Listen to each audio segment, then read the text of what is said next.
Trabalho de enfermagem neuropsiquiátrica. Síndrome do pânico. Componentes do grupo: Alice Ramos da Silva, Yara Prestes, Junara Vargas, Júlia Freitas, Catiane Jacques, Madalena da Silva Maia e Giovana Machado Benitz.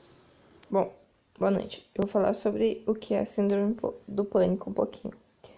A síndrome do pânico é um transtorno de ansiedade que a pessoa tem, ela acaba tendo crises inesperadas de desespero e de um medo muito intenso de alguma coisa de ruim pode acontecer com ela.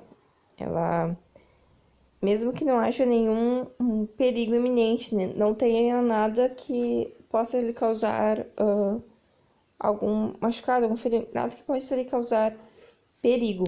Mesmo que ela seja em um lugar tranquilo, ela fica com esse medo. Essas crises, elas provocam sintomas físicos e psicológicos. Como ela tem umas crises, a pessoa pode ter umas crises muito fortes, vamos dizer assim, e ela pode ficar com medo até mesmo de sair de casa, prejudica muito ela, porque ela acaba não tendo uma vida social, ela fica com medo de sair, então ela acaba se isolando em casa. Até mesmo a pessoa pode ter essa crise durante o sono. Ela pode estar dormindo tranquilamente e acaba tendo um pesadelo, vamos dizer assim, e acaba tendo uma crise de síndrome do pânico. E ela acaba acordando com aquele desespero de que está acontecendo algo de ruim com ela. Ela está correndo algum perigo. E não, somente estava dormindo e sua cabeça não parou, seu cérebro não parou. Estava, vamos dizer assim, inventando situações de perigo enquanto ela dormia. Quem sofre esse tipo de transtorno pode sofrer crises de medo agudo, de modo recorrente e inesperado. Além disso, as crises são seguidas de preocupações persistentes com a possibilidade de ter novos ataques. Como eu disse, a pessoa pode ter um ataque de pânico num elevador, dentro de casa, num parque, numa praça, sentada, em qualquer lugar a pessoa pode ter essas crises de que alguma coisa de ruim pode acontecer, que ela está que ela pode ter algum perigo naquele ambiente que ela esteja. E acaba dificultando a vida dessa pessoa, porque ela não acaba tendo uma vida social. Ela acaba ficando com medo, ela tem medo de interagir com as pessoas, ela tem medo de, vamos supor, de ir até mesmo no mercado, por medo de acontecer alguma coisa com ela. E como ela pode acontecer esses medos? Pode ter esses medos, essas crises em qualquer momento, em qualquer lugar, ter que essas crises inesperadas, ela pode acabar sofrendo um ataque do coração por conta do medo que ela sente, por conta do perigo que ela, vamos dizer assim, inventa ter naquele momento. Isso pode lhe causar muito mal. Então, a síndrome do pânico, ela não afeta só mentalmente a pessoa, como fisicamente e como socialmente. Ela afeta muito a vida da pessoa, porque muitas pessoas que têm essa síndrome, ela acaba se isolando por medo de que algo de ruim possa acontecer com ela. As crises de pânico geralmente manifestam os seguintes sintomas. São elas: sensação de perigo iminente, medo de perder o controle, medo da morte ou de uma tragédia iminente, sentimentos de indiferença, sensação de estar fora da realidade, dormência e formigamento nas mãos, nos pés ou no rosto, palpitações, ritmos cardíacos acelerados e taquicardia, sudorese, tremores, dificuldades para respirar, falta de ar e sufocamento, hiperventilação, calafrios, ondas de calor, náusea, dor abdominal, dores no peito e desconforto, dor de cabeça, tontura, desmaio, sensação de estar com a garganta fechada, dificuldade para engolir. Uma complicação frequente é o medo do medo, ou seja, medo de ter outro ataque de pânico. Esse medo pode ser tão grande que a pessoa muitas vezes evitará ao máximo situações em que as crises poderão ocorrer novamente. Síndrome do pânico costuma ser mais frequente em mulheres no começo da vida adulta. As causas da síndrome do pânico podem não ser específicas. Geralmente é considerada uma combinação de fatores físicos e psicológicos. Ainda não foram perfeitamente esclarecidas as causas do transtorno do pânico, mas acredita-se que fatores genéticos e ambientais, estresse acentuado, uso abusivo de certos medicamentos, anfetaminas, por exemplo, drogas e álcools possam estar envolvidos.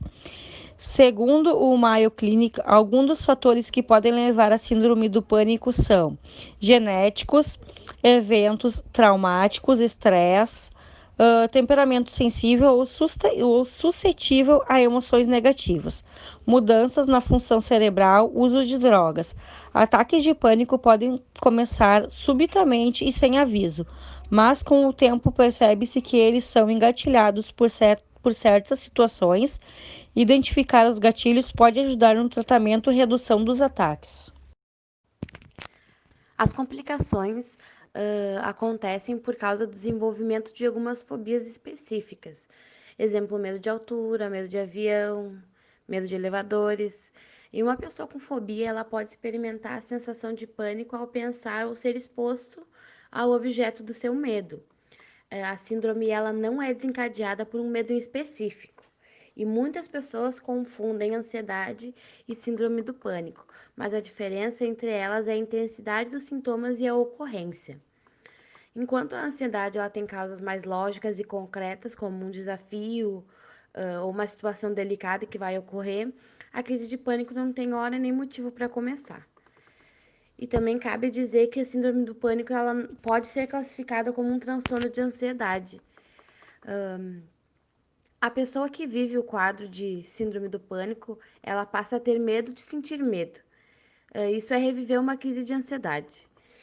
Com isso, como ela começa a evitar situações que ela associa ao início das crises que já viveu, e ela evita ou ela restringe ir a lugares ou ambientes ou ver pessoas que ela se sente fragilizada a conta disso, gerando os quadros fóbicos e depressão. Pessoas que têm a síndrome do pânico têm mais probabilidade de ficar desempregadas, ser menos produtivas no trabalho, ter relações pessoais difíceis, inclusive problemas matrimoniais, depressão, alcoolismo e abuso de drogas. Fatores de risco. As crises de síndrome do pânico em geral começam no final da adolescência, iniciando a vida adulta. Também pode ocorrer depois dos 30 anos e na infância. Embora na infância, ela só possa ser diagnosticada depois que as crianças estiverem mais velhas. Algumas pesquisas indicam que se um gêmeo idêntico tem a síndrome, em 40% das vezes, o outro gêmeo também poderá desenvolver. No entanto, pode ocorrer de que a síndrome se manifeste sem que haja nenhum histórico familiar. A síndrome do pânico costuma afetar mais as mulheres do que os homens e pode ser desencadeada por alguns fatores que são considerados de risco, como situações de estresse extremo, morte ou adoecimento de uma pessoa próxima, mudanças radicais ocorridas na vida, histórico de abuso sexual durante a infância ou ter passado por alguma experiência que tenha causado trauma, como exemplo, um acidente. Síndrome do pânico na gravidez. Devido às alterações hormonais que são comuns à gravidez e às preocupações com o bebê, é comum que a ansiedade ela possa aumentar, o que favorece o aparecimento de ataques do pânico, principalmente nas mulheres que já tiveram crises anteriores. E quando não tratada, pode causar algumas complicações para a gestação, como aumentar o risco de pré-eclâmpsia, parto prematuro, aumento do número de cesarianas, baixo peso do bebê ao nascer e diminuição dos movimentos fetais. O tratamento. O tratamento da síndrome do pânico na gravidez deve ser feito baseado principalmente na psicoterapia, pois o uso de medicações pode afetar o desenvolvimento do feto. Porém, em alguns casos, quando o uso de medicamentos é necessário, deve ser feito em baixas doses e apenas sob a orientação do médico. E é importante também que a mulher siga o tratamento após o nascimento do bebê, pois é durante essa fase que as chances de ter um ataque de pânico aumentam. Exames e diagnósticos. O diagnóstico da síndrome do pânico pode demorar a ocorrer, pois alguns dos sintomas físicos da doença podem ser confundidos com sinais característicos do infarto. O especialista realizará um exame físico no paciente. Em seguida, pedirá exames de sangue a fim de checar o funcionamento da tireoide e um eletrocardiograma para verificar como está o coração. Além da avaliação física, uma avaliação psiquiátrica também é necessária para que o diagnóstico seja finalizado. Durante a conversa, o profissional falará a respeito dos sintomas, situações que podem ter desencadeados momentos de estresse intenso, medos e preocupações, problemas de relacionamento e outras questões que possam estar prejudicando o paciente. O diagnóstico será positivo para a síndrome do pânico se a pessoa sofrer de ataques de pânico inesperados e frequentes. Pelo menos um dos ataques tenha sido acompanhado de medo e angústia pela recorrência de um novo ataque e pelas consequências dessa nova crise, como perda de controle, ataque cardíaco ou mudança súbita de comportamento. A pessoa evitar situações que possam desencadear uma nova crise. As crises de pânico não forem causadas por abuso de substância. Tratamento da síndrome do pânico. O principal objetivo do tratamento da síndrome do pânico é reduzir o número de crises, assim como sua intensidade e recuperação mais rápida. As duas principais formas de tratamento para este transtorno é por meio de psicoterapia e medicamentos. Ambos têm se mostrado bastante eficientes. Dependendo da gravidade, preferência e do histórico do paciente, o médico poderá optar por um deles ou até mesmo por ambos, já que a combinação dos dois tipos de tratamento tem se mostrado ainda mais eficaz do que um ou outro operando isoladamente. A psicoterapia é geralmente a primeira opção para o tratamento de síndrome do pânico.